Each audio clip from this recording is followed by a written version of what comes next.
Assalamualaikum warahmatullahi wabarakatuh. Perkenalkan, nama saya Rani Dianovianti dari kelompok 4 Angkatan 3 Latsar CPNS Kemenkes Gelombang 2. Hari ini saya akan memaparkan learning journal pada hari ini 24 April 2021. Masih mengenai agenda kedua, yaitu mengenai nilai-nilai aneka. Pembelajaran hari ini berlangsung secara asinkronus. Hari ini kami masih dalam tahap mengerjakan tugas kelompok kedua, yaitu mengenai strategi peningkatan kemampuan aktualisasi nilai-nilai aneka. Setelah pembagian tugas kemarin, hari ini adalah hari kami menggabungkan tugas yang sudah kami kerjakan masing-masing dan mengumpulkannya. Kami juga berfokus membuat tugas kelompok yang ketiga, yaitu membuat video role play aktualisasi nilai-nilai aneka. Tugas individu untuk hari ini ada dua, yaitu membuat kamus aktualisasi dan membuat learning journal seperti yang sedang saya kerjakan sekarang. Kamus aktualisasi dibuat berdasarkan pengalaman pembelajaran sebelumnya, dan kamus tersebut berisikan kata-kata atau frasa kunci untuk mengaktualisasikan nilai-nilai yang terkandung pada setiap mata pelatihan aneka. Untuk setiap mata pelatihannya minimal kami membuat 10 kata atau frasa kunci aktualisasi.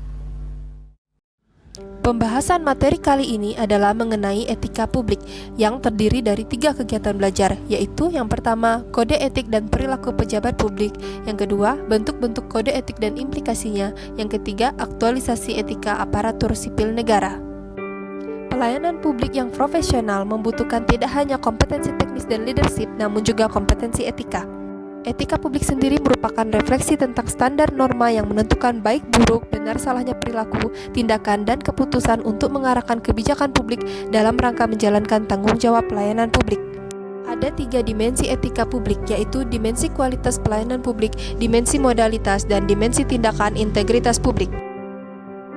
Kode etik profesi dimaksudkan untuk mengatur tingkah laku atau etika suatu kelompok khusus dalam masyarakat melalui ketentuan-ketentuan tertulis yang diharapkan dapat dipegang teguh oleh sekelompok profesional tertentu. Oleh karena itu, dengan diterapkannya kode etik ASN, perilaku pejabat publik harus berubah. Pertama, berubah dari penguasa menjadi pelayan. Kedua, berubah dari wewenang menjadi peranan.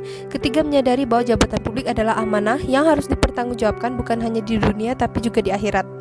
Sebagai aparat pemerintah, para pejabat publik wajib menaati prosedur, tata kerja, dan peraturan-peraturan yang telah ditetapkan oleh organisasi pemerintah. Sebagai pelaksana kepentingan umum, para pejabat dan pegawai wajib mengutamakan aspirasi masyarakat dan peka terhadap kebutuhan-kebutuhan masyarakat. Dan sebagai manusia yang bermoral, pejabat dan pegawai harus memperhatikan nilai-nilai etis di dalam bertindak dan berperilaku. Dengan kata lain, seorang pejabat dan pegawai pemerintah harus memiliki kewaspadaan profesional dan kewaspadaan spiritual.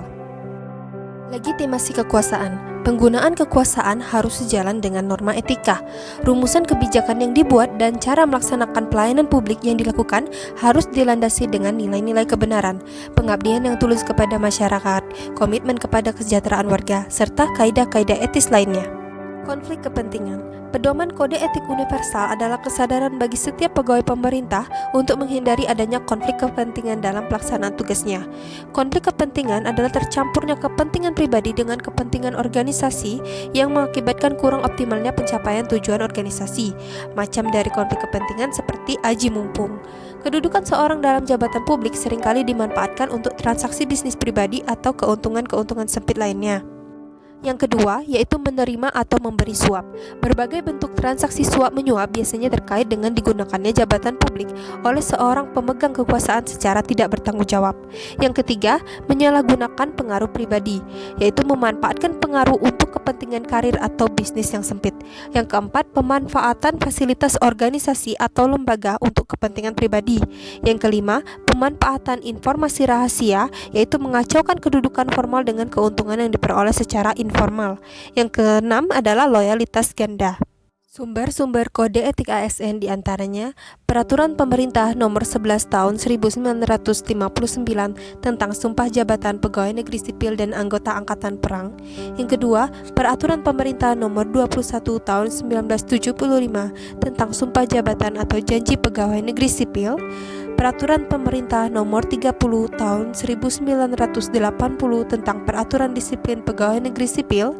Yang keempat, tentang Peraturan Pemerintah Nomor 42 Tahun 2004 tentang Pembinaan Jiwa Korps dan Kode Etik Pegawai Negeri Sipil. Peraturan Pemerintah Nomor 53 Tahun 2010 tentang Disiplin PNS. dan Peraturan Pemerintah Nomor 5 Tahun 2014 tentang Aparatur Sipil Negara. Itu tadi Learning Journal pada hari ini tanggal 24 April 2021. Terima kasih. Assalamualaikum warahmatullahi wabarakatuh.